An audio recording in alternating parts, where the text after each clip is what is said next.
Hello, I'm Lou Brown and you're watching A News. Let's see your headlines. 26 nations agree potential security guarantees for post-war Ukraine. US President Donald Trump says he will speak to his Russian counterpart Vladimir Putin soon. And the Israeli military says it controls 40% of Gaza City and plans to expand operations in the coming days.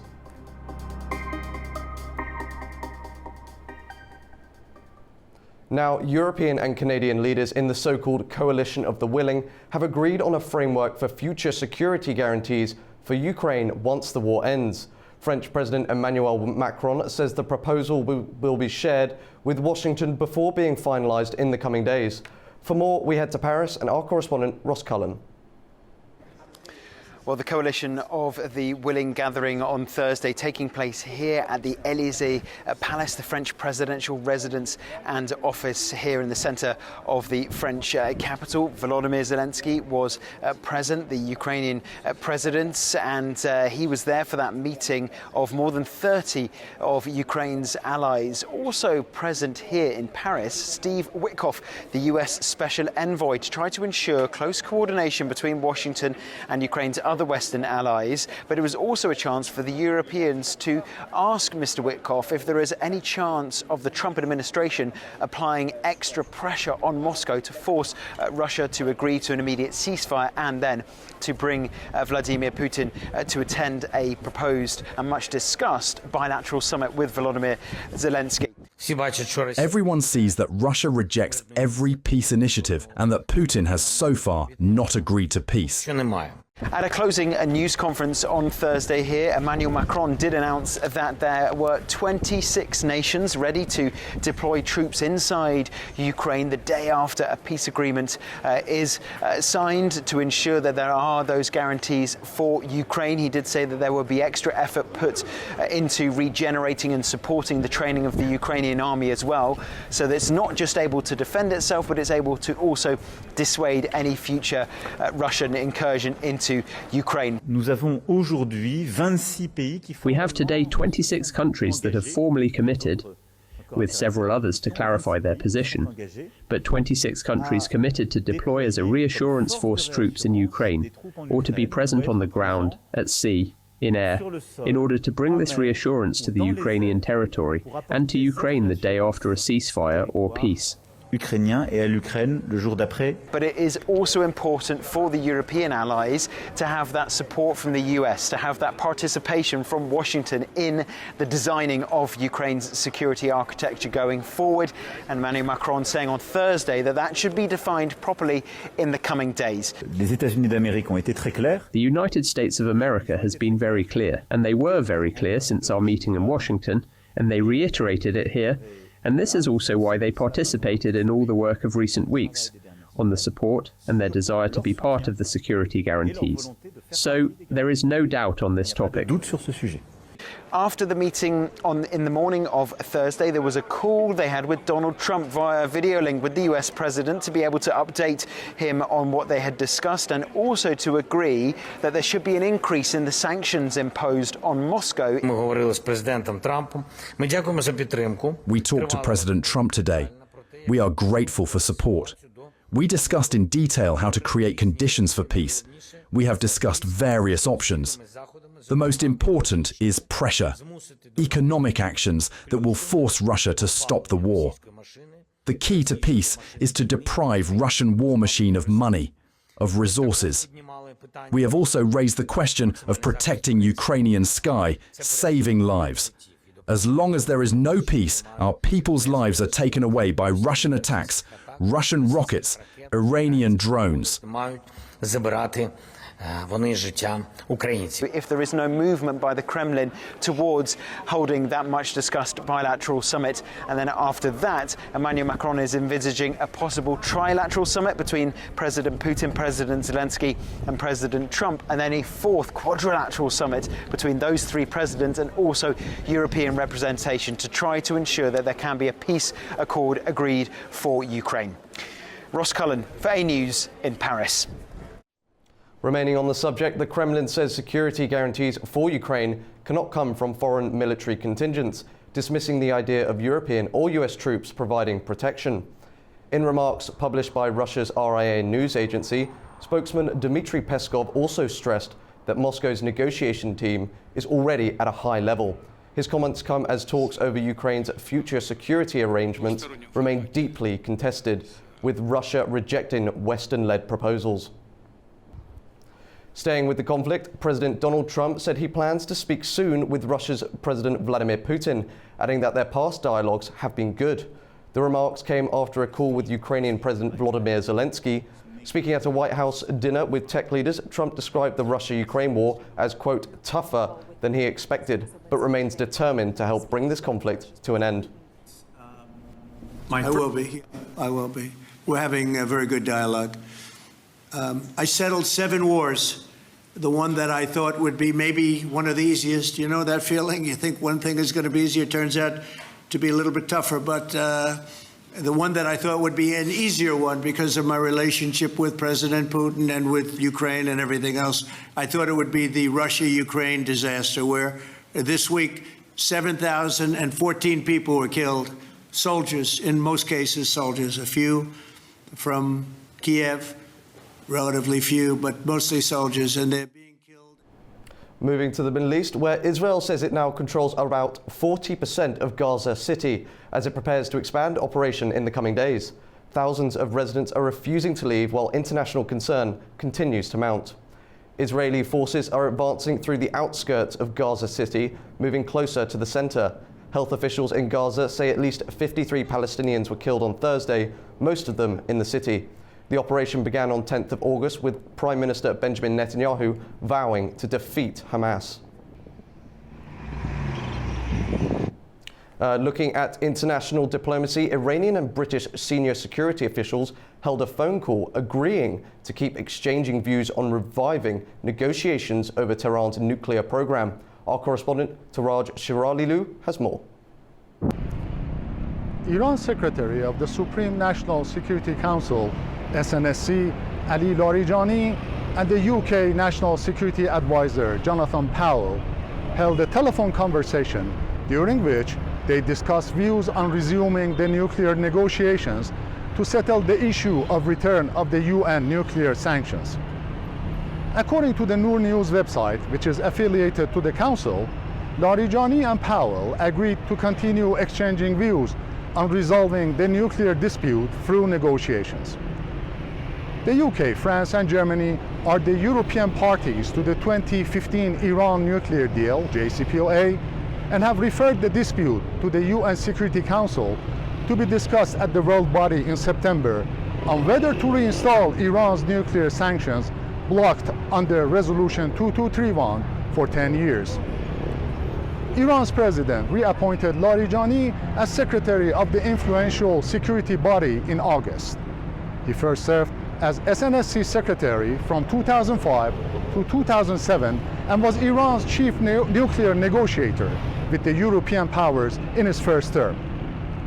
In the meantime, Foreign Minister Abbas Araghchi said after returning from Shanghai Cooperation Organization Summit in Tianjin, China, that Tehran will do its utmost to prevent return of UN sanctions so that the world understands that the move by European Troika is illegal and unlawful.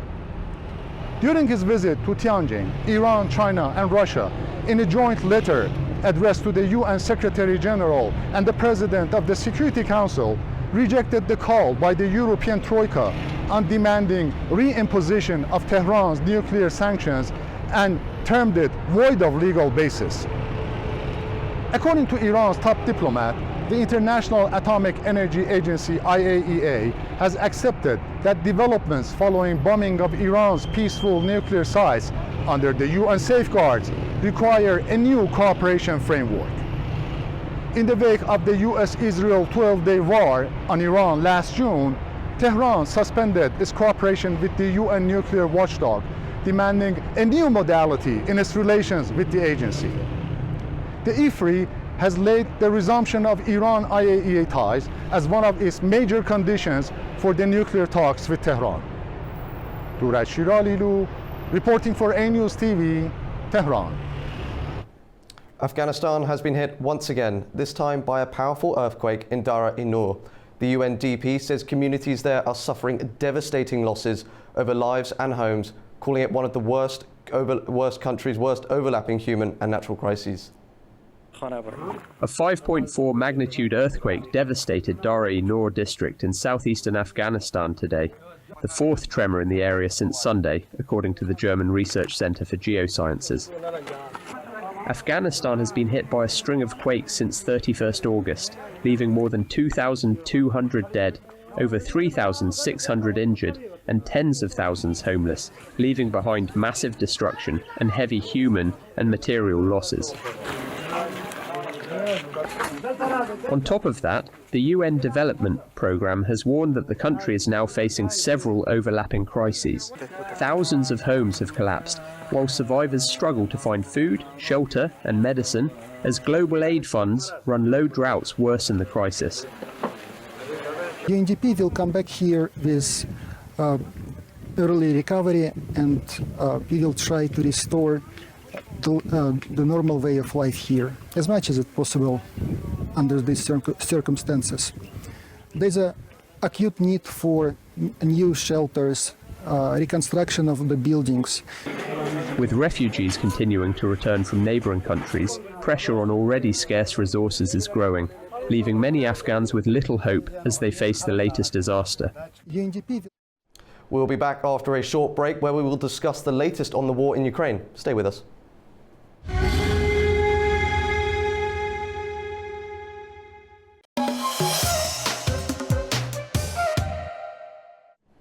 Welcome back to A News.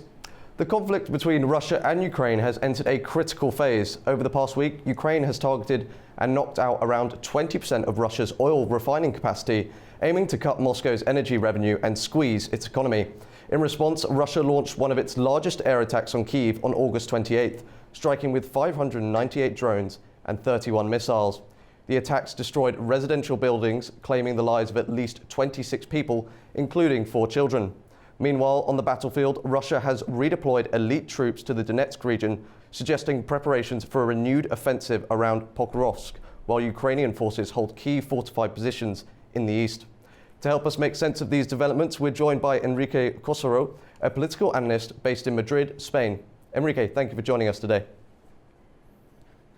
Thank you for having me. Enrique, Ukraine has reportedly cut Russia's refining capacity by a fifth this past week. How significant is this for Moscow's economy and its ability to continue the war? Let's gonna take seriously that assertion before, because I don't think that the Russian capabilities in oil are gonna be that damaged. I think it's sort of a misinterpretation probably, but I really can't see how Russia could show so fragility and so undefended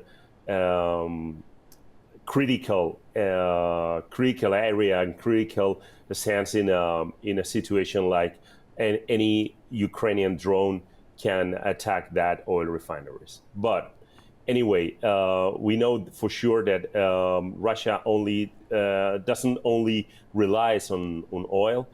Russia also relies on gas, and I don't think that this is going to be a big trouble for Russia. Otherwise, retaliation will be I don't know how to say it, massive, probably a huge retaliation.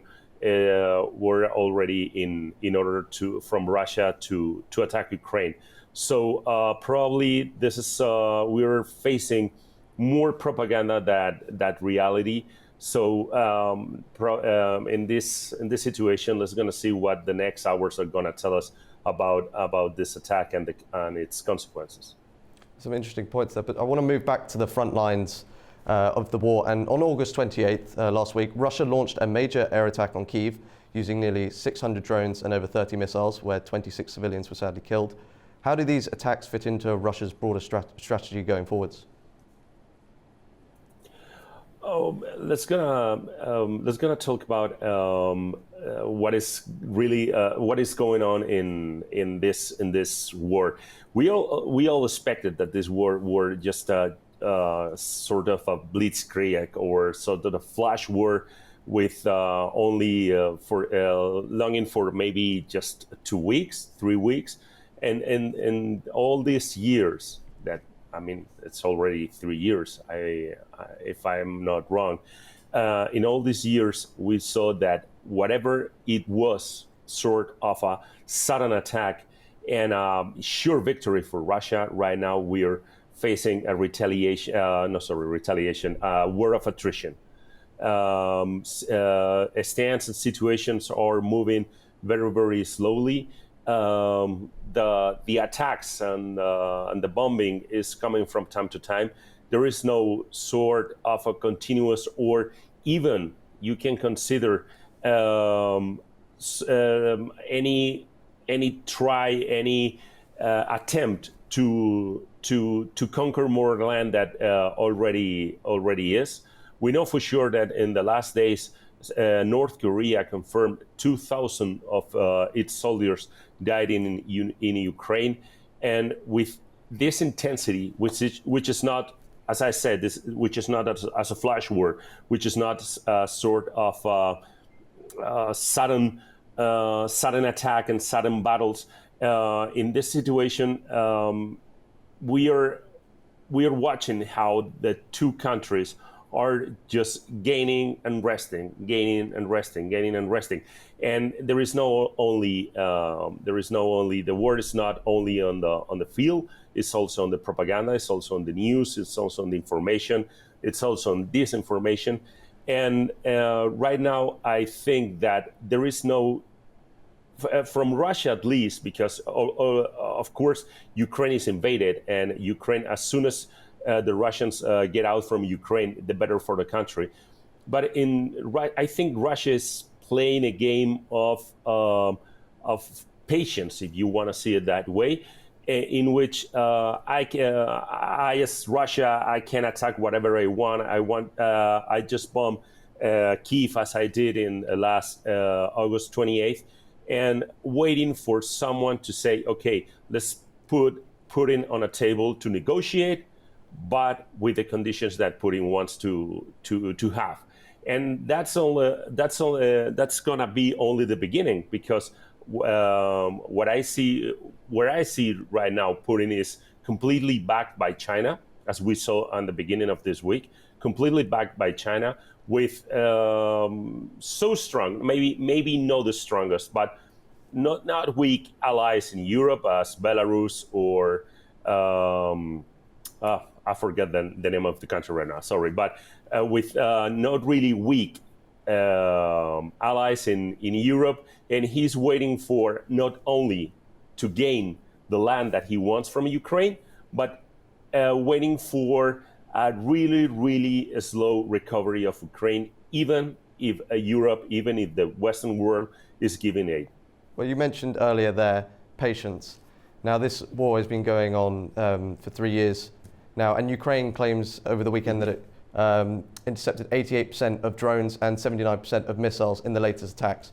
How important are these air defenses for Ukraine, and what do they tell us about its capabilities? How patient can Russia be? Obviously, Ukraine is not showing weakness, and probably this is gonna getting really, really upset to Russia. But as I said before, Russia is backed by China. China is not anymore an Asian country. Right now, we can consider China, with its influence over Russia, or Asian European power, right? So, as I said, Ukraine is not showing weakness, not at all, and he is showing the teeth every time Ukraine can do it. We're considering that maybe there is a lot of space, there is a lot of time between attacks. There is a lot of time between a drone sending or a bombing sending between one with the another. But that time means that Ukraine needs time to gather, to try to develop a new plan, to get the weapons and try to attack again. So Russia, I think, is given that point that maybe culturally or maybe in some sort copying China. Russia is not thinking about days. It's thinking probably not only in weeks. Russia is thinking in months. And as I said before, Vladimir Putin is not gonna get seated on a table to negotiate until he get what he wants. So probably we are considering that Ukraine are performing those attacks and performing those bombings, etc. Right. But as I said, Russia is backed by China, and Russia is backed by North Korea, and Russia got a strong ally in Belarus, so he can wait. For how long? That's a tough question. That's a really tough question. But as I said, Russia, Vladimir Putin is thinking in months, so this is not going to end tomorrow precisely. But you say that Russia's backed by China and North Korea. But Ukraine has the coalition of the willing. President Macron this week said that 26 of Ukraine's allies have pledged to deploy troops as a reassurance force once the fighting ends. I mean, that's once the fighting ends, but is that not enough of a reassurance for Ukraine and to scare Russia? Yeah, but that's, as you said, that's the point. Once the fighting ends. And right now, China is giving strength and giving weapons and to Russia, and North Korea is giving soldiers. If any of those countries in Europe, France, United Kingdom, Germany, place one boot on the field of battle, that's it. That's a high-scale war, and Vladimir Putin knows that that's the menace, that's the risk. And Vladimir Putin knows perfectly that no country is going to do that during the war. Well, that links with the thing that I said before. Once the war is over, and once the truce is coming, and once the peace is here, probably whatever Russia wants is going to be a lot of things. And one of them is going to be a slow, very slow recovery for Ukraine. So let's going to see what's the question here is what these countries are going to do when Russia and Vladimir Putin ask for this slow recovery and almost no helping to Ukraine. That's for me. That is going to be the most interesting point in the conversations for peace. Well, that's all we have time for, and I want to thank you for your time, Enrique, and your valuable insights. Thank you for having me. Thank you. After the break, we'll look at key stories shaping the region. Stay tuned.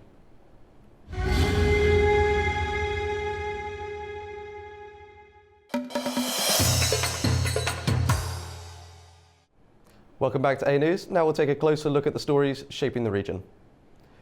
Now, US lawmakers are voicing concern over Georgia's deepening ties with Russia and China, warning it could undermine the country's democratic path and its partnerships with the West. The Helsinki Commission is set up to hold a hearing next week titled From Partner to Problem, Georgia's Anti-American Detour, despite ongoing military cooperation between Washington and Tbilisi. Georgia's growing engagement with Russia and China has drawn attention in Washington, where lawmakers are questioning the country's direction in its relations with Western partners. The U.S. Helsinki Commission has scheduled a hearing for September 10 titled From Partner to Problem, Georgia's Anti-American Detour. The announcement notes concerns about the state of democratic institutions in Georgia, the treatment of opposition figures and protesters, and the country's openness to greater Chinese involvement in strategic sectors. It also mentions disputes around trade corridors and elections. At the same time, official cooperation between Georgia and the United States continues. In recent days, U.S. Ambassador at Large Alan Purcell introduced 2 new senior defense officials to Georgian Defense Minister Irakli Chikovani, highlighting ongoing military collaboration. This creates a notable contrast. While defense ties remain in place, policymakers in Washington are preparing to discuss how Georgia's internal and external policies may affect its partnership with the United States. It's Nini Nikolaishvili reporting from Tbilisi, A News. In Turkey, the 4th Turkey-Azerbaijan Energy Forum in Izmir concluded with agreements to boost cooperation in hydrocarbons, renewable energy and mining. Our correspondent Ali Aziz has more. Turkey and Azerbaijan have taken another step forward in their deepening energy partnership. The 4th Azerbaijan-Turkey Energy Forum concluded today in Izmir, bringing together Azerbaijan's Energy Minister Perviz Shahbazov, Turkey's Energy and Natural Resources Minister Alparslan Bayraktar, and COP29 President Mukhtar Babayev, who participated in the forum, underscoring its global significance. The two sides signed a protocol aimed at strengthening cooperation across multiple areas, including hydrocarbons and petrochemicals, renewable energy, electricity markets, energy efficiency, regulation, and mining. 6 joint working groups presented their progress reports and laid out plans for future collaboration, highlighting joint efforts to align traditional energy projects with investments in clean and renewable technologies. Minister Alparslan Bayraktar stated that the forum sets a new roadmap for cooperation in both traditional and renewable energy, strengthening partnership for years to come. We have very ambitious goals, particularly regarding turning Azerbaijan's renewable energy potential in the Caspian and in Nakhchivan into production, and then ensuring access to major markets such as Turkey, and through Turkey to Europe. We are strengthening our bonds of friendship with energy connections through transmission lines, pipelines and natural gas lines, and truly contributing to supply security not only for both countries, but also for the wider region. We are also reinforcing these transmission lines with the quadrilateral green energy corridor established between Azerbaijan, Georgia, Turkey and Bulgaria. Minister Perviz Shahbazov said the Azerbaijan-Turkey energy partnership has entered a new phase with projects like the Iğdır-Nakhchivan gas pipeline, the Shafak-Asiman project, and green energy initiatives, adding, "We are one nation, one state, and our energy cooperation reflects that unity." Güçlü Azerbaycan-Türkiye enerji tarafdaşlığı. The Azerbaijan-Turkey energy partnership has entered a new stage, one that consolidates our countries as long-term partners in oil, gas and renewable energy, while strengthening our positions regionally and globally against the backdrop of shifting geopolitical realities. The commissioning of the Iğdır-Nakhchivan gas pipeline, TPAO's participation in the Shafak-Asiman project, the start of gas supplies to Syria, the establishment of green energy interconnectors, and the agreements reached on the Zangezur corridor, also known as the Trump route for international peace and prosperity, are writing a new, stronger chapter in our energy ties. Included in the program, participants had a chance to visit Sokar's Aliağa terminal, underscoring Azerbaijan's growing role in Turkey's energy infrastructure. Both sides emphasized that the forum is not just about bilateral ties, but also about building a more integrated and resilient regional energy network. Launched in 2021 and previously held in Baku, Istanbul, and Nakhchivan, the Energy Forum reflects Turkey and Azerbaijan's shared vision of energy security, regional integration, and the transition to greener technologies, with this latest edition in Izmir highlighting how the two nations are aligning traditional energy with renewables while deepening their strategic partnership in shaping the region's energy future. Syrian President Ahmed al-Shara has launched the Syrian Development Fund, saying it will serve as a key tool for rebuilding the country. During the fund's inauguration ceremony at the Damascus Citadel in the capital, Al-Sharaa said the funds would be used to rebuild what the Assad regime had destroyed. Al-Sharaa stated that the ousted regime had destroyed the country's economy, looted its resources, demolished homes, and displaced people to camps and refugee sites. He added that the fund will be highly transparent and will disclose all money spent on strategic projects.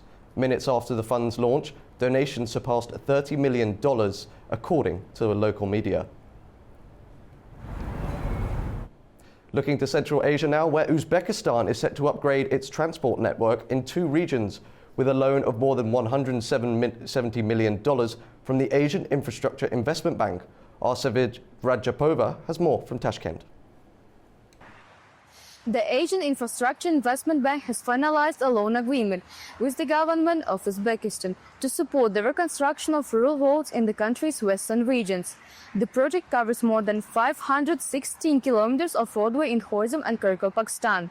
The first tranche, amounting to $71.1 million, was signed during the AIIB's annual meeting in Beijing and will finance the renovation of priority road segments in Khoizam. The second tranche will extend improvements across Kyrgyzstan.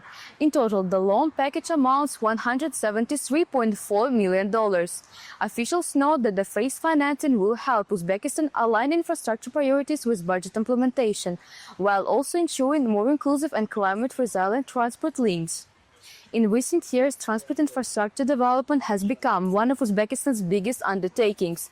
Since late 2023, the government has allocated more than $2.1 billion for projects aimed at repairing and building over 40,000 kilometers of road and 540 bridges. In 2025 alone, plans include the reconstruction of 7,000 kilometers of public roads, 231 bridges, and 13,000 kilometers of unpaved roads. Major initiatives are also advancing with the support of international partners, such as the Asian Development Bank, World Bank, Islamic Development Bank, and AIIB. 6 large-scale reconstruction projects covering around 1,200 kilometers are underway. A World Bank assessment estimates that Uzbekistan will need to expand its road infrastructure capacity by nearly 500% by 2030 and more than 1,300% by 2050 to meet the rise in demand. Beyond roads, the country is working to strengthen regional and international connectivity through railway projects. Construction of the China-Kyrgyzstan-Uzbekistan Railway, stretching 486 kilometers, is scheduled for completion by 2029. The line is expected to provide a crucial transit corridor linking Central Asia with the Pacific Ocean through China and with the Persian Gulf, significantly reducing transport times and costs for goods. Alongside this, a feasibility study has been agreed for the Uzbekistan-Afghanistan-Pakistan Railway, which will extend approximately by 573 kilometers and is projected to carry up to 20 million tons of freight annually. Together, these efforts mark a transformative stage in Uzbekistan's transport sector, aimed at improving rural accessibility and boosting regional trade. The ICPC 2025 World Finals concluded in Baku on Thursday with a closing ceremony after a press conference highlighting the contest's role in global innovation and Azerbaijan's contribution to it.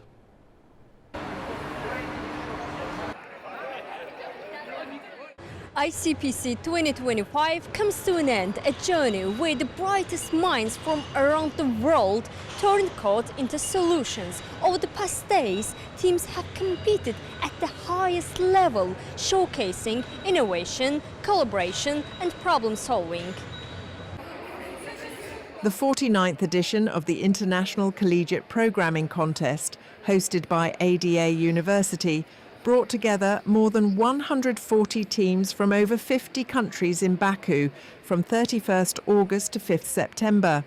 On Thursday, the competition concluded with the closing and award ceremony, preceded by a press conference where officials answered questions from the media. Speaking at the press conference, Fariz Ismailzadeh, the vice-rector of ADA University, emphasized the broader significance of hosting the competition in Azerbaijan. Students from leading universities in America, Europe and Asia have come to Azerbaijan, where they are becoming acquainted with our country, learning about our culture and history. In the future, these young people will become leading figures in the IT industry and will hold key positions worldwide. Their experience of seeing Azerbaijan and recognizing its potential not only helps to promote our country, but also creates opportunities for building IT partnerships and advancing technological development. For the future. President of the ICPC Foundation expressed his appreciation to the host country. I'd like to say thank you to the ICPC community here in Azerbaijan, because you see, ICPC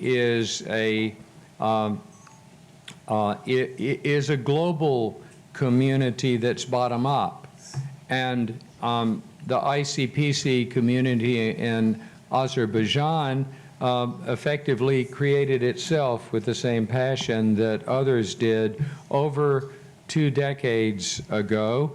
And some of those young stars in college make sure that the bank works. So thank you very much for that. Meanwhile, Vusal Kalilov, the deputy chairman of the Central Bank of Azerbaijan, a partner of the ICPC World Finals, highlighted the role of ICPC alumni in advancing innovation. As Mr. Pocher mentioned, amongst a lot of founders and main drivers of top tech organizations, there are a lot of ICPC alumni. And as central bank have a lot of ICPC alumni, and we believe that it will help to develop financial market, and not only financial, but broadly help to digitalize the country. The champion of the ICPC 2025 World Finals was St. Petersburg University, securing the top prize after days of intense competition. Yeah, the contest was good. Everything turns out to be very good for us. We solved everything we could. The ICPC is recognized as the world's largest and most prestigious collegiate programming contest. Each year, more than 70,000 students from over 110 countries take part, representing approximately 3,500 universities. Azerbaijan has been part of the regional round since 2004, and until now was represented at the World Finals by a single team. For the first time this year, 2 Azerbaijani teams from ADA University and Baku Higher Oil School competed on the global stage. We'll be back after a short break. When we return, we will discuss Georgia's strategic ties with the United States and the debate stirred by President Kavalashvili's open letter to Donald Trump. See them.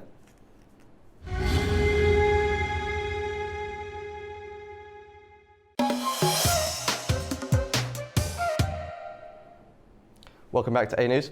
Today we turn our focus to the strategic relationship between Georgia and the United States. Recently, Georgian President Mikhail Kavalashvili sent an open letter to US President Donald Trump expressing concern that the US is not giving Georgia the attention it deserves, despite shared values and strategic alignment. The letter has sparked debate both within Georgia and internationally. Joining us from Tbilisi is Ambassador Valery Chechelashvili, board member of the Georgian Strategic Analysis Center, to shed light on the implications of this letter and Georgia's position on the global stage. Ambassador, thank you for being with us. Thank you for the invitation. Ambassador, I want to first ask, how significant is President Kavalashvili's letter in the context of Georgia-US relations? Well, first of all, I think that the significance is a little bit exaggerated because it is nothing new.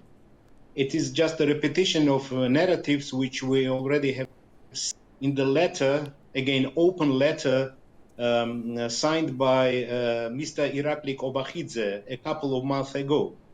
But it is drafted, I have to say, in much better diplomatic language, although it contains the same didactical tone and tries to teach Trump what to do and how to do. And I don't think that it will please President Trump. I think that it will irritate him.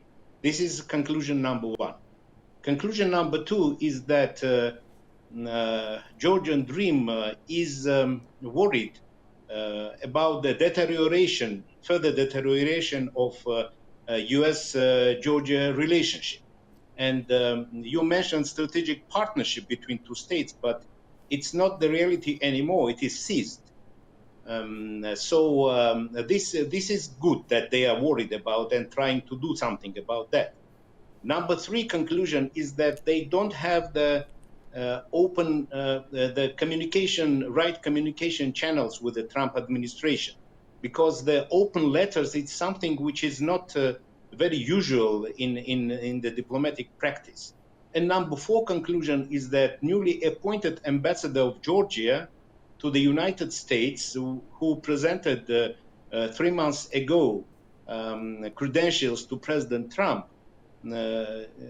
couldn't manage to establish proper communication channels with the U.S. administration, which is first role and obligation of any ambassador. It's ABC of diplomacy. But what is the main purpose of this letter in that case? Well, main purpose of this letter, I think, was to try to improve relationship between these two countries. But if it was the goal, it will not be reached with such a letters, because you cannot speak with President Trump. We know that he is very strong and charismatic, and the critics which is critics is not the thing he likes very much. So when you have to teach him, what to do and how to do, and so on, I don't think that it's the best way. Now, and Khabalashvili, Mr. Khabalashvili, with all due respect, is not the person, neither institutionally, nor his capacities and skills, to try to explain Trump what and how to do in the South Caucasus. And if Georgian Dream really wants to improve relationship, there are very clear messages coming from the United States and from the United States, from State Department, which actually are named by Georgian Dream, and particularly in this letter, as then apologies of deep state and so on. So I don't think that it was the best option if really Mr. Khabalashvili wanted to improve relationship with the United States. So looking at the text in particular, the letter mentions deep state influence. What is meant by this? How does it affect Georgia's political landscape? This is very good question to ask, because Georgian Dream is using these terms like deep state, global war party, and these are the sort of conspiracy theories.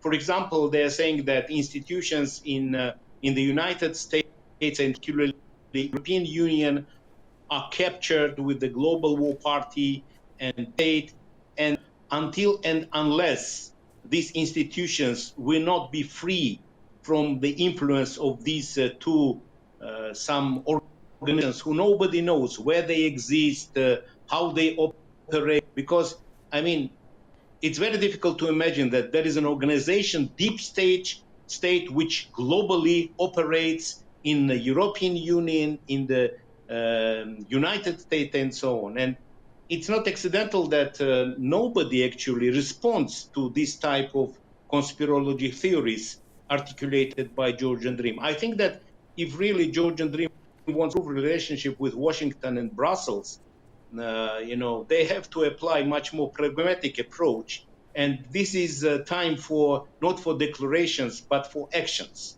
And these actions are very good, very well articulated both by Trump's administration and Commission, European Union. After Georgian Dream will indicate the readiness to follow these advices, then of course dialogue may be, and we may return to the quality of strategic partnership relations both with Washington and Brussels.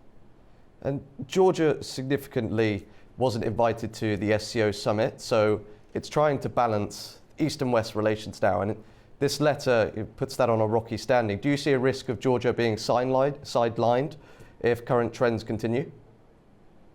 Well, actually, Georgia is already sidelined, because The strength of Georgia was in our strategic partnership with the European Union and with the United States.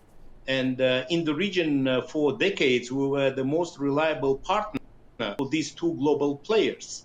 Now these relationships are extremely delicate. Even with the United States, it's clear we have seen a number of statements from the State Department, and there is a strong bipartisan position in the Congress of the United States, which is well indicated and reflected in the Body Act. I think in our previous through our previous conversation, we analyzed this Mega Body Act. I will not now go into details. And with Brussels also, even now Brussels is thinking about the suspension of visa-free regime with Georgia. So in this light of course, sideline, plus Georgian Dream claims that they have strategic partnership and development of very important relationship with China. But again, they did not, if it is the foreign policy priority of Georgian Dream, they were not sustainable enough and simply didn't do anything to participate in these meetings in China, which we have recently seen. Although personally, if you ask me, I think that there was no place for Georgia in these meetings. And we've had a lot of coverage on this region recently with Donald Trump negotiating a deal between Armenia and Azerbaijan with the TRIP corridor. How do Georgia's relationships with these countries, with Azerbaijan, Armenia and Turkey, influence US policy towards Georgia itself? Well, this was the most positive development in the region which we have witnessed during the last period of time. And I think that it's very the more engagement of United States in the region and more influence of the United States in the South Caucasus means more stability, more integration, more investments, more peace, more prosperity, and more security, and more prospects of cooperation.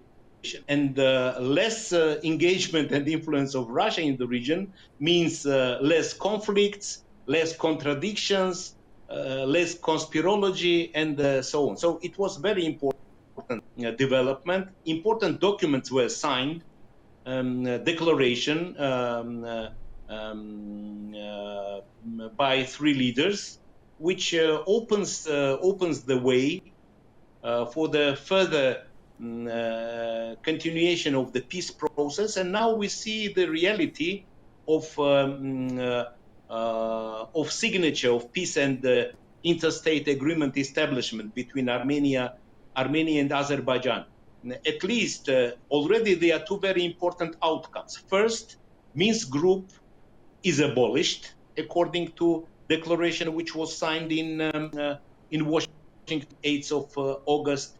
And second, on the highest possible level of ministers of foreign affairs, the main document consisting of 17 paras was initialed in Washington. And we witnessed actually the establishment of a new format, 2+1, in the South Caucasus. But I think that for this format to be sustainable, it should be not 2, but 3+1, including also Georgia. And I think that it is in Azerbaijan, of Armenia, of Georgia, and of the United States. Now, if Georgian Dream will miss this opportunity, Georgian history will not forgive it to Georgia. Well, Ambassador, that's all we have time for, but I want to thank you for your insights. It's greatly appreciated, and have a great rest of your day. Thank you very much. That's all we have for now. Thank you for watching, and stay tuned to A News.